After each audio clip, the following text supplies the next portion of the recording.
Hey everybody, it's Tom, real life, and it's raining, really raining outside, which you can probably see outside my windows. I'm dropping a friend of mine off at her job. Today has been, well, okay. I haven't been on for Saturday and Sunday, and the reason why is I actually try to give the weekends to you, my peeps. That's what I'm doing.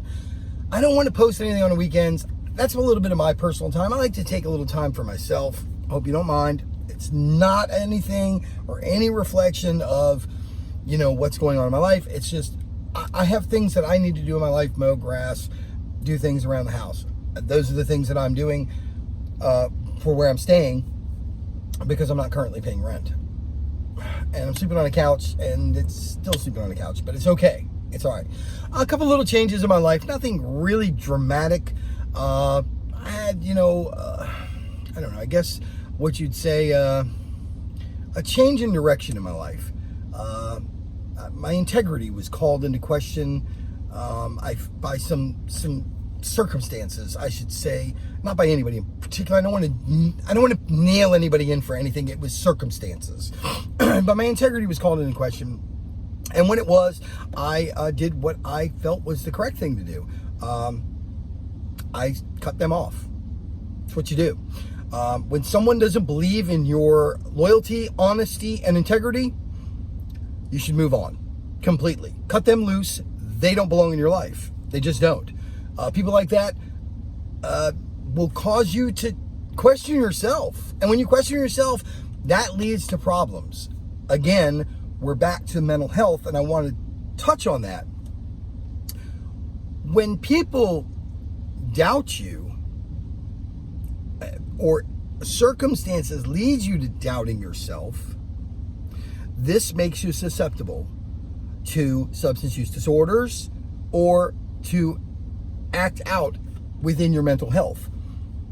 This is me speaking from experience. I don't know if you feel the same way, and if it affects you the same way, then please leave some comments and let me know about it. I'd like to hear your side of things.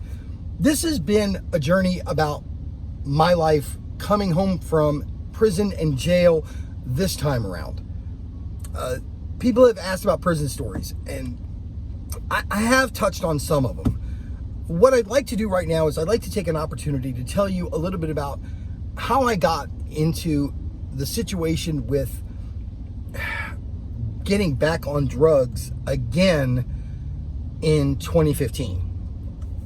This will kind of explain a little bit of the causality of things in my life or things in your life that could lead to addiction. These are triggers. These are paths, patterns, places. We all know those expressions from the AA, NA, and other support groups, Celebration Recovery, All Paths, whichever. But I'm going to get into that. So back in 2015, I met a woman, I should say a young woman, much younger than myself, who I was in a relationship with for 4 years. 4 years we were together. Fantastic woman. When we first got together, and then drugs entered the picture, we were using heroin together. Then we started using other drugs along with it. It was a horrible situation. Subsequently, this woman got pregnant. I have a son with her. She is substantially younger than me. I think I can't reiterate that enough. When I say she's substantially younger than me, she was 21 when I met her. I was 50. Not an ideal situation, and it was not a situation I was trying to get into. I went out with her on the pretense that we were just going out once. It didn't happen that way. Anyway, I digress. So I have a son. He'll be 7 in December. He is a amazing, brilliant, intellectual. He's everything I'm not. But anyway, he does have my gregariousness, and he does share a little bit of my personality, which is strange since I'm not raising him.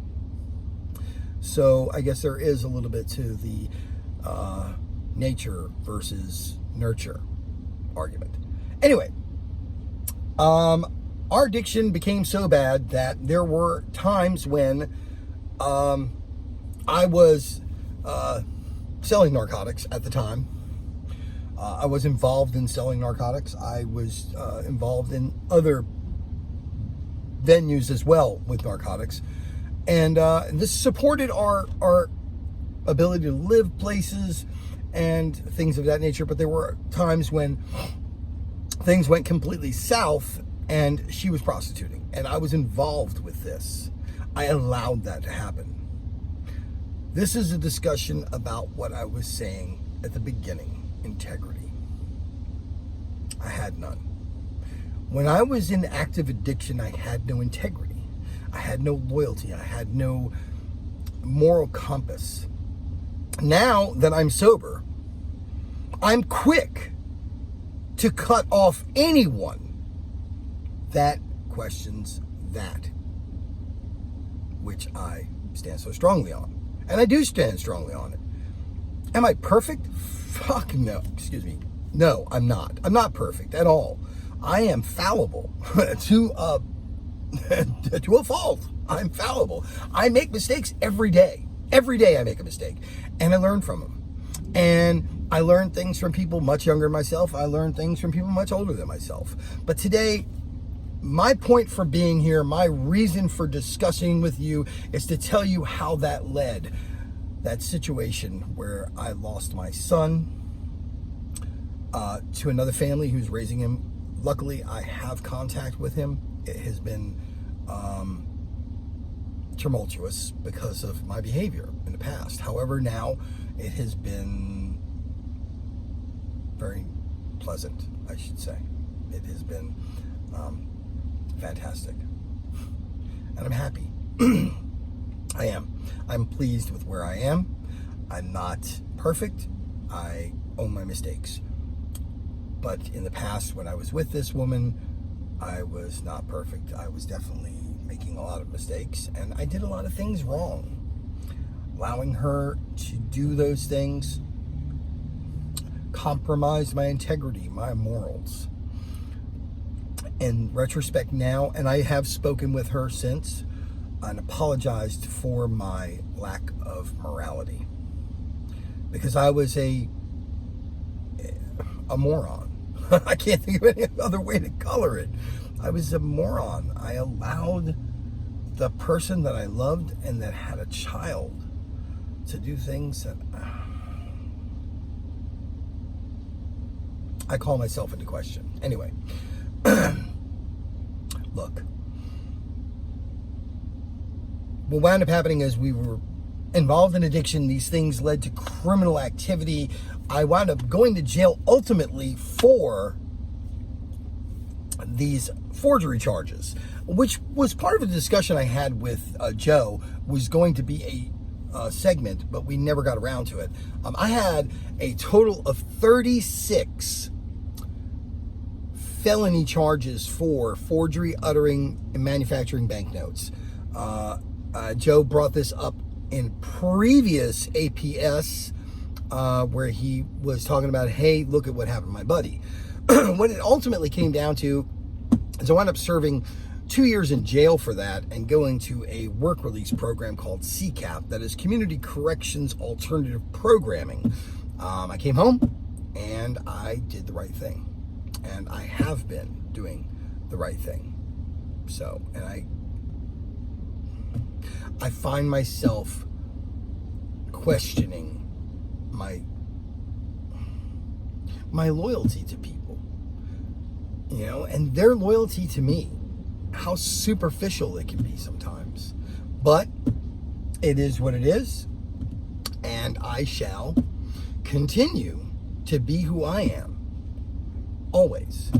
My counseling is going well. I have picked up more counseling sessions now. I'm not only going to see a counselor once a week in person, I now have 3 counseling sessions that I go to, and they are via Zoom, but they're amazing.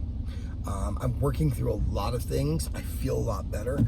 The medication I was on had been giving me, and it's made people feel or think that I was on drugs. And so because of that, I've actually abstained. I've discussed it with my clinician. She agreed. if that was the case, that I was having these episodes, that I should stop. So I did. And I feel better. I'm still having panic attacks in the morning that are, when I say they are unbelievable, I just can't begin to tell you how unbelievable they are. They take my breath away in the morning. I sit up in bed and I'm at a loss of breath. I can't think straight. You know, I'm going through, you know, a severe panic attack, and because of that, you know, I need to be on medication of some sort. And I recommend this to anyone out there. The couple of people that have reached out to me that are wanting me to help them and talk to them, please write me. Just write me. Write me, we'll talk. I will contact you. I will speak to you. I'm not going to be so absolved in myself that I can't take time out of my day to speak to you. And I will. You contact me. If I see the comment on there and I read through it and it seems like a situation that maybe I can shed a little bit of light on, I'd love to. And I care. I do. Some people don't. I do. I care. I feel. I have empathy. I do. I can't help it. I'm an empathetic person. I know the battle. I know the struggle. I go through it every day. So I'm here with you guys. I know the story that I just told you about me and my son's mother wasn't really prison related. It just kind of led to how I got to jail. Prison stories, man. I don't know, man. There's so much. It's so terrible, the things that I experienced and saw. Stabbings, gang rapes. I don't want to think about it, to be perfectly honest with you. I really don't. But maybe one of these days I will get past that and I'll be able to discuss it more with you guys. You know, maybe I'll get to that point. Maybe I'll be able to open up a little bit more. Now, on a brighter note, how about this? The scheduling for my peer support recovery certification got pushed off. And I was very disappointed at that. But it turns out I got an email. Hey, you've been invited to cordially participate in this program for free. We're sorry about the fact that we pushed you off before. However, we do have an opening for the 2-week certification so that you can get your certificate and move forward with your counseling of people suffering from substance use disorder. I can't tell you how happy I am about that. I'm going to get the opportunity to finally give back a little bit more. You know? And to me, that means a lot. I want to give back. I want to. Everyone out there that's helped me, everyone who's sent money to my Cash App, you know. My Cash App's, by the way, linked to the opening of my page. Anybody who's done that, man, I love you guys. I do. And I'm humbled by you. You know, I'm struggling. I am. I won't lie. You know, I got a car. I'm struggling to deal with that situation. There's a lot of